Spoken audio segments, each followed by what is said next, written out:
te montrer toutes les bases de la théorie musicale pour que tu sois capable de mieux produire par la suite. Tu vas voir que chaque étape de cette vidéo va devenir de plus en plus intéressante. Je sais qu'au début tu vas trouver ça un peu relou, mais tu vas voir que les quelques notions que je vais te donner sont fondamentales pour apprendre à faire le genre d'accords et de mélodies qui sonnent ultra bien par la suite. Je vais te parler de la terminologie, des fonctions d'accords et des gammes, des caractéristiques des notes, des mélodies, des accords et du rythme. Alors juste un petit disclaimer, je vais t'expliquer de la manière la plus simple possible pour que tu commences à appliquer les conseils juste après cette vidéo. Si tu es déjà un pro de la composition, tu vas sûrement te dire mais attends, cette règle ok, mais on peut passer au-delà et donc ce que tu dis n'est pas complètement vrai. Et en fait tu es en train d'apprendre des infos erronées aux gens. Donc je vais pas parler de certaines choses exprès pour ne pas embrouiller les débutants qui regardent cette vidéo et pour que tu comprennes ultra bien les bases des bases. Ensuite oui, tu verras que certaines choses que je dis peuvent être un peu changées et il y a des exceptions, etc.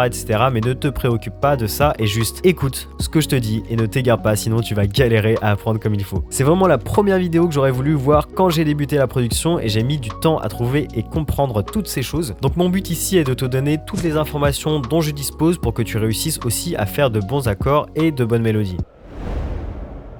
Pour parler de la distance qu'ont les notes entre elles, on va utiliser certains termes. C'est le système métrique de la musique si tu veux, un système qui est horizontal. C'est pour ça que pour l'exemple, je vais te montrer les notes d'un piano. Mais dans ton dos par la suite, ce piano va faire un 90 degrés et il sera vertical. Pour les schémas que j'ai fait, c'est plus simple que tu comprennes la version horizontale avec les notes d'un piano. Le demi-ton, c'est l'écart entre deux notes. De do à do dièse, tu as un demi-ton. De mi à fa, tu as un demi-ton aussi.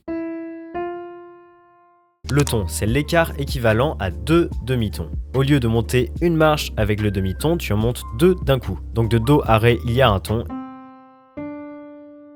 Et de mi à fa dièse, il y a aussi un ton.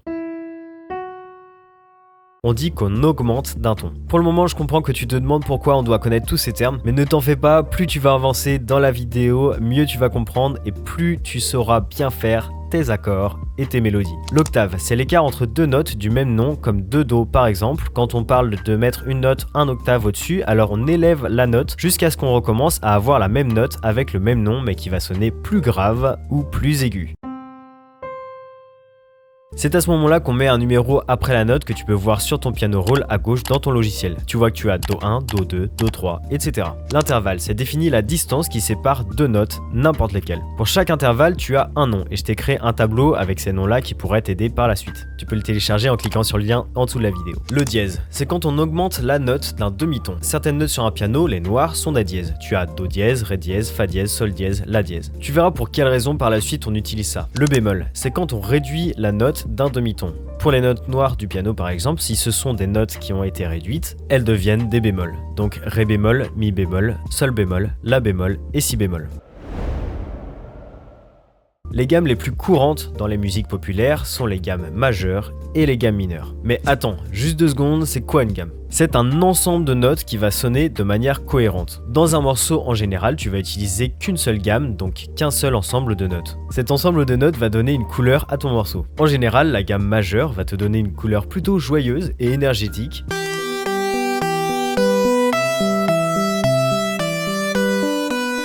Et la gamme mineure va donner une couleur plutôt triste, plutôt sombre.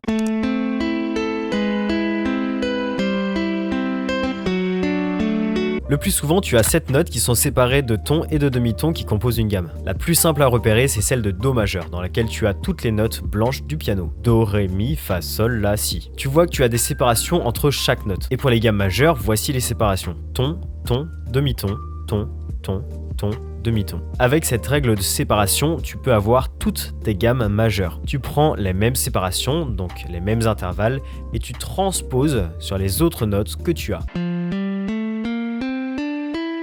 Donc si tu pars du Fa, tu n'auras plus que les notes blanches et donc cette gamme sera composée des notes Fa, Sol, La, Si bémol, Do, Ré, Mi. On utilise ce système pour partir d'une tonique, le terme qu'on utilise pour parler de la note qui donne le ton de la gamme. On va parler de la gamme en Fa majeur pour le coup. En dehors des gammes majeures et mineures, tu vas en trouver d'autres très intéressantes dont je vais pas te parler dans cette vidéo, mais je t'envoie quelques démos pour montrer l'importance des modes. Oui, c'est ce terme qu'on utilise pour parler des types de gammes.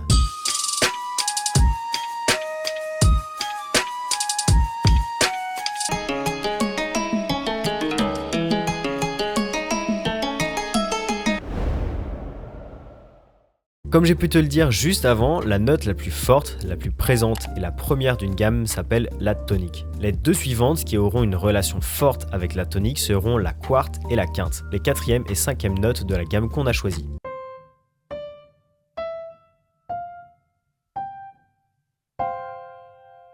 Je vais rester dans la gamme de Do pour faire plus simple. La tierce et la sixième ont la particularité de te donner l'indication pour que tu saches si tu es dans une gamme mineure ou majeure. Donc utilisée pour renforcer le sentiment de tristesse ou de joie dans le morceau. La seconde et la septième sont utilisées comme lien pour aller d'une note forte à une autre par exemple.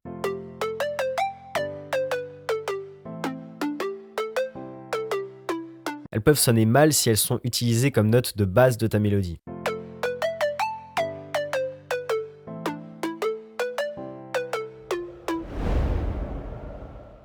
C'est une séquence de notes qui sonnent bien ensemble. C'est cette partie qu'on va avoir dans la tête, ce qu'on va retenir le plus souvent dans une musique.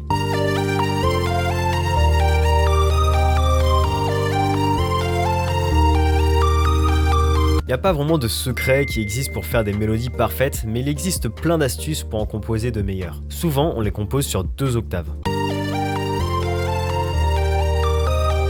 Parce que si on compose sur plus que 2 octaves, ça peut être moins agréable à entendre.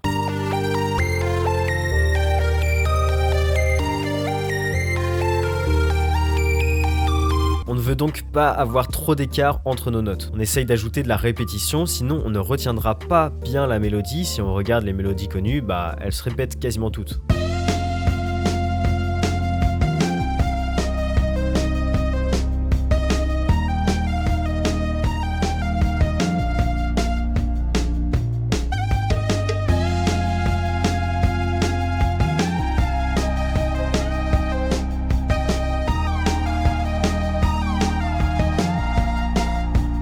Dans une mélodie, on a besoin d'avoir une résolution. Il faut que la note du départ puisse être retrouvée par la suite dans une suite logique. Au fait, composer, c'est raconter une histoire qui doit se résoudre. Il y a beaucoup de choses à connaître pour créer de bonnes mélodies selon le genre de musique que tu produis, mais déjà avec ce que je te donne là, tu as de bonnes bases pour composer.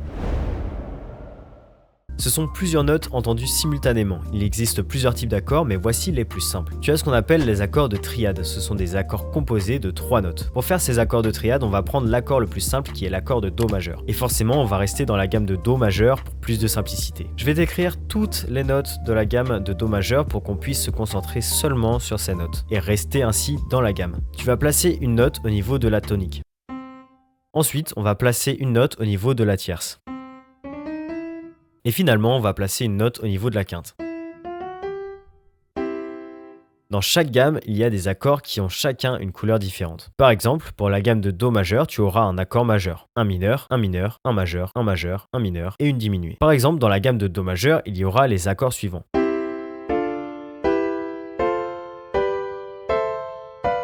Pour chacun de ces accords, ils ont une position dans la gamme. Cette position est représentée par des chiffres romains. Et ces chiffres romains peuvent être en majuscule ou en minuscule. Si ce sont des chiffres en majuscule, alors c'est un accord majeur. Et si ce chiffre est en minuscule, alors c'est un accord mineur. Et pour les accords diminués, il y a le signe du degré qui est écrit. Pour créer une suite d'accords qui soit cohérente, l'ordre que va avoir ces accords aura une grosse importance. Il n'y a pas besoin d'utiliser tous les accords que contient une gamme dans une suite d'accords. Dans la plupart des musiques, ils ne sont pas tous là. En général, pour les morceaux les plus basiques, tu vas en avoir 3 ou 4. Comme avec les mélodies, la clé ici, c'est la résolution d'accords. Les suites d'accords devront donc être placées de sorte à ce que la progression soit résolue. C'est très commun de voir le dernier accord de la progression d'accords être un accord de 4e ou de 5e, car ce sont des accords qui sont vraiment puissants dans la gamme.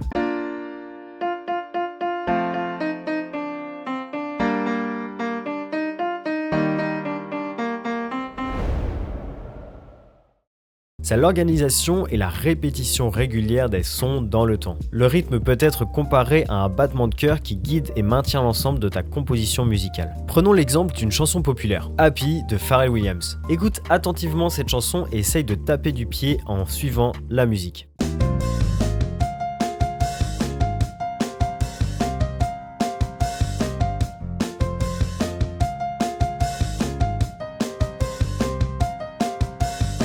Ce mouvement régulier que tu ressens correspond au rythme de la chanson. Les battements de ton pied sont en harmonie avec la pulsation de la musique. Tout ça, c'est lié au rythme. Un autre exemple serait celui d'un morceau de musique classique comme la symphonie numéro 5 de Beethoven. Écoute les premières mesures de cette symphonie.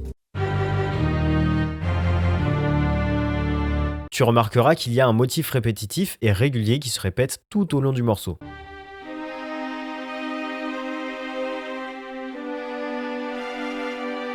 On appelle ces motifs des patterns dans certains do ou des clips. Ce motif est la base du rythme de cette symphonie. Chaque style de musique a son propre rythme distinctif.